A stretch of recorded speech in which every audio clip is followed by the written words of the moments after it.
Bangladesh premier লিগে ঐতিহ্যের লড়াইয়ে জিতেছে মোহামেডান। 2 চিরপ্রতিদ্বন্দ্বীর লড়াইয়ে আবাহনীকে 1-0 গোলে হারিয়েছে সাদা কালোরা।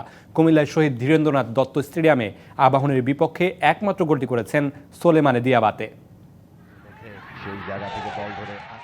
ঘরোয়া ফুটবল মৌসুমের প্রথম ঢাকা ডার্বি। কুমিল্লায় এদিন উত্তেজনাটাও ছিল বেশ, যার উত্তাপ ছড়িয়েছে মাঠেও।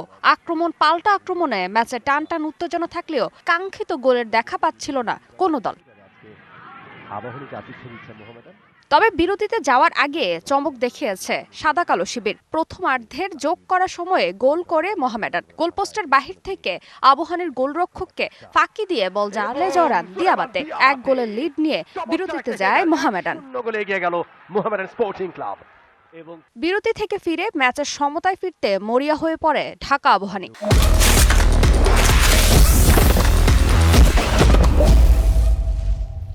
বেশ কিছু আক্রমণেও যায় তারা, তবে সেখান থেকে কোনো গোলের দেখা পায়নি আকাশী নীল শিবির। শেষ বাঁশি বাজার আগে গোলপোস্টের কাছ থেকে বল জালে জড়ায় আবাহনী। সবাই যখন উদযাপনে ব্যস্ত, ঠিক তখনই আবাহনীর সমর্থকদের হতাশ করেন রেফারি।